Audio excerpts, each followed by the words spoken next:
it's Shell from Scrap Secrets and welcome back to my channel. Wednesdays are my day to post for the hashtag Till Death Do Us Craft series, and today we're going to be making this fun fold gift card holder. To start off, we're going to take a piece of cardstock that measures 4 inches by 12 inches, and on the 12-inch side, you're going to make score marks at the 4-inch and the 8-inch mark. Then you're going to want to make sure that you burnish both of those score lines, fold the paper in, try to line the top and the bottom up the best that you can. The more square that you make these, the better the front of your card is going to look where the hinge is, where it opens. The next thing you're going to do is take one of the squares and make it into a diamond on your scoreboard and score down the center so that you have 2 equal sized triangles. You don't have to score it, you can fold it, but I found scoring makes it a little bit easier to fold the paper because this is a little bit thicker. If you're doing it with very lightweight pattern paper, you may not need to do this, but this is a little bit thicker, so it was easier to do that.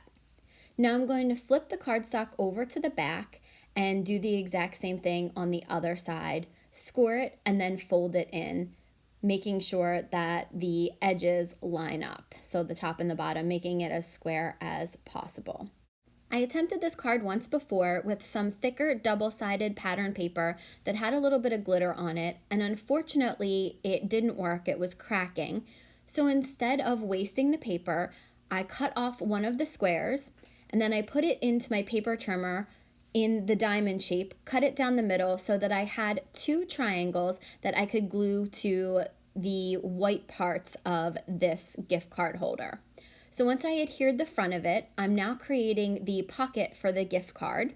I put some Honeybee Be Creative glue on the bottom, and then you saw me burnish it with my bone folder just to help the glue bond a little bit better. And now we are going to create the top flap. You want to make sure that you glue that shut because that is going to be the hinge that opens and shuts the gift card holder. So that black piece of cardstock is a 4 1/4 inch square piece, and I'm just going around the edges with a blending brush. I thought that that was going to look good and it was going to cover up any of the white cardstock, but I actually off camera go on screen with a black marker and go around the edges because it still stood out a little bit too much with the purple. And now I'm putting the glue on the back of my card, and that is going to be the base of the card, and then we're going to get ready to decorate it. So I have this photo frame in my stash, and I cut out 2 of them in black. We're going to do one on the front, and then when you open it up, you're going to have room for a sentiment. So what I wanted to do was stamp an image on the front and then have the back be a plain white where you can write a message to somebody or I can stamp a message. So I'm going to be using a stamp set from Sassy and Crafty, and unfortunately Sassy and Crafty has recently gone out of business, so I'm not going to link the stamp set below, but they did have some really cute things, and this was one of the Halloween ones that I got last year, and I just thought the image was really cute. So I popped that white piece of cardstock back into place. This was just some cardstock that I had lying around, and I decided to cut it down to fit right behind it. I'm using some Catherine Pooler Midnight ink to ink up the stamped image, and I believe this is the first time that I've ever used this stamp, so I had to stamp it down a couple of times. Also using my dry eraser from Target, and I stamped it down several times just so that I could get a good impression of the image. The next thing that we're going to do is emboss the sentiment. I found one that was from that same stamp set and I thought was really cute. So I am using some new powder that I got. I got this off of Amazon. It's called Miniature Light Kaolin Clay Powder, and I just keep it in this little container and it works fantastically. I know that there are people who use the powder bags and some other things.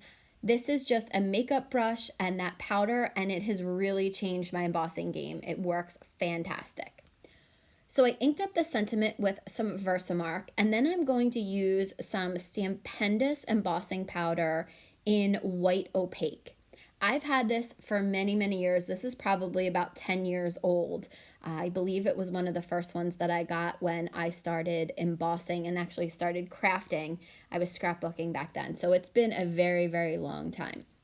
I'm going to sprinkle a little bit on into a scrap piece of paper so that it can catch all the excess so I can put it back in there. And I really only had 1 or 2 stray pieces of embossing powder, and it embossed beautifully. I'm using my Wagner heat tool to heat from the front and the back to heat emboss that sentiment. And then when it dries off, I'm going to take a cloth and wipe that off. So there you go. I waited for it to dry. You have to give it a couple minutes and put it to the side. I believe I actually colored the image while I was waiting for it to dry. I used some Copic markers to color this image in, and then I'm going to put the black frame over it. Put some glue on the very, very top of the image because you're only going to have that touching the pattern paper on the very top. So just make sure that you don't glue it down to the bottom or this part won't open and it won't be a gift card holder. And that was pretty easy to do. I went back in and went around the edges to make sure it was glued down. And now I'm going to glue the white piece into place and then the black frame over top of it. You can put a sentiment there, you can put your message on there, and I just thought this was really cute. I love the idea of a photo for this. So, plus I was using things in my stash. I don't believe I've ever used this photo die. So I might have a while ago, but I haven't used it in a long time if I've ever used it.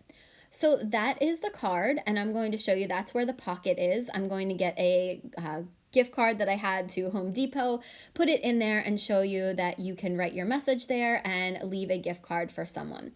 So that's the project for today. Thank you guys so much for watching. Please leave a comment if you liked this. Give me a thumbs up, and if you're not a subscriber, please subscribe.